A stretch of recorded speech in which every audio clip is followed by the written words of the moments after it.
का मतलब होता है कि एक नियम पर आधारित संख्याओं का समूह, एक नियम पर आधारित संख्याओं का समूह जिससे आप अगला संख्या प्राप्त कर सके। जैसे 2, 4, 6, 8 लिखा हुआ है, तो आप इसका अगला संख्या आप आसानी से पता कर सकते हैं। क्या होगा? 10। कैसे जान गए? क्योंकि आप देख रहे हैं कि यह 2 के बाद 4 है, 4 के बाद 6, यानी 2 का अंतर है। 2 में 2 जोड़े हैं तो 4 आया, 4 में 2 जोड़े हैं तो 6 आया, 6 में 2 जोड़े तो 8 आया, 8 में 2 जोड़ेंगे तो 10 आएगा। आप जान गए, यानी कि यह अनुक्रम में है। उसी तरह 1, 3, 5, 7, 9 अगर इस जगह रहे तो आप जान जाइएगा कि इस जगह की क्या संख्या होगा? 11 होगा। आप जान गए यहाँ 11 होगा, यानी कि यह किसी न किसी नियम पर है। जो आपको नियम पता हो गया। कैसे नियम पता हुआ? आपने घटा कर देखा, वाह 3 में से 1 घटाए तो 2, फिर 5 में से 3 घटाए तो 2, यानी कि 2 जो बढ़ाना है, तो बस आपने क्या किया? 2 बढ़ा दिया। 1 जोड़ 2 3, 3 जोड़ 2 5, 9 जोड़ 2 11, यानी इस प्रकार आपने संख्या को बढ़ाकर लिख लिया। तो यह अनुक्रम है, और इसी में अनुक्रम में आगे बढ़ना है समांतर श्रेणी। समांतर श्रेणी में क्या होता है कि संख्या में एक सीक्वेंस है, एक अनुक्रम है जिसमें जोड़ा जाता है या घटाया जाता है। यह भी 2 प्रकार का होता है, एपी, जीपी, एचपी। यह अनुक्रम जो है सुमान 3 प्रकार का, एपी, जीपी, एचपी। एपी के मतलब होता है अर्थमेटिक प्रोग्रेशन, समांतर श्रेणी, जो आपको पढ़ना है, और ये सब आपको नहीं पढ़ना है।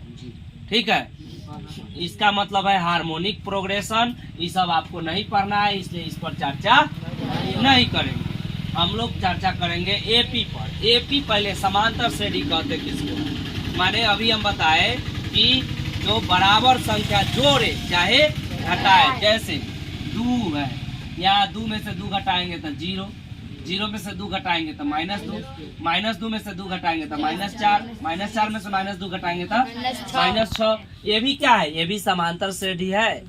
ऐसा नहीं है कि सिर्फ जोड़ वाला है, घटाव वाला भी है। और हम लोग 7वें 8वां में पढ़ चुके हैं कि जोड़ भी, घटाव भी एक प्रकार का जोड़ है।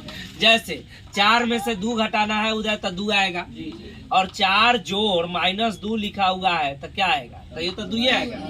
यानी कि घटाव भी एक प्रकार का क्या है? जोड़ है। तो यह भी क्या होगा? हम जोड़े हैं, क्या जोड़े हैं? तो -2 जोड़े हैं। बात समझ में आया? तो यह भी क्या हुआ? यह समांतर श्रेणी में हुआ। और उस जीपी जो था उसमें 2 गुना होता है। जैसे 2 है तो 2 दूनी 4, 4 दूनी 8, 8 दूनी 16, 16 दूनी 32। और गुणात्मक है तो स्क्वायर जाएगा, 2 दूनी 4, 4 चौके 16, 16 16 हवा 256। नहीं, ऐसा नहीं आएगा आपको, ये आपको पढ़ना ही नहीं है। उसमें स्क्वायर खाली जाएगा, उसमें स्क्वायर होते चल जाएगा।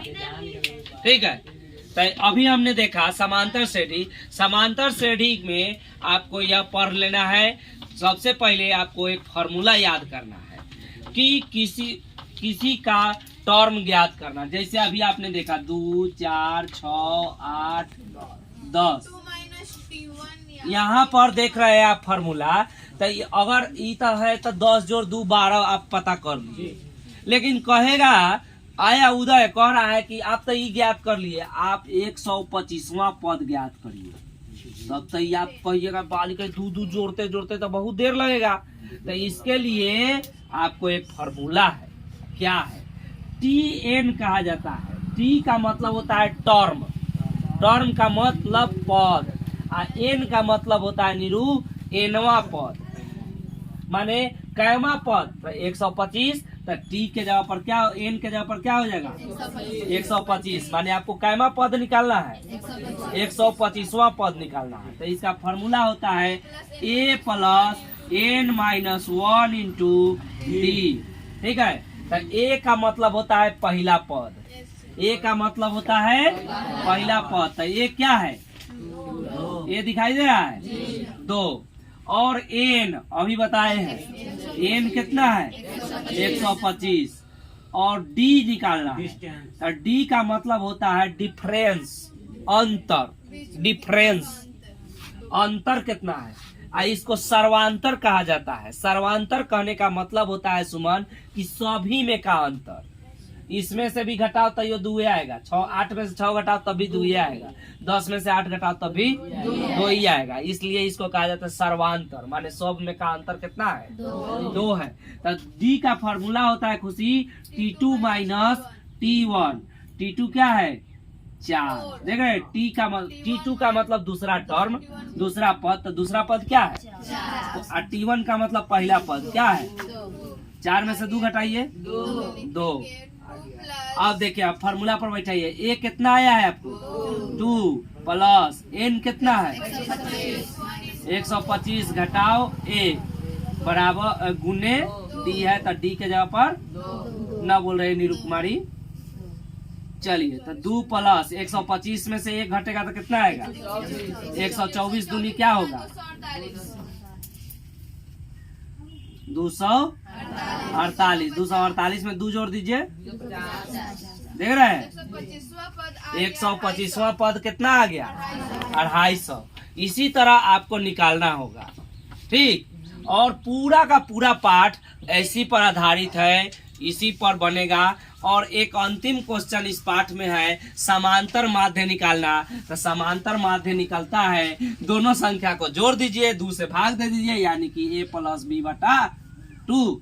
अगर आपको पूछ रहा है खुशी कि 6 और 8 का माध्य निकालिए तो क्या होगा 6 जोड़ 8 बटा 2, तो 14 बटा 2, 2 सते 14 यानी कि 7। क्या निकालने के लिए है समांतर माध्य, ठीक है, बात समझ में आया। समांतर माध्य बराबर 2 को फॉर्मूला लिख लीजिए, एक फॉर्मूला यह हो गया और एक फॉर्मूला यह हो गया, इसी पर पूरा पाठ हो जाएगा खत्म।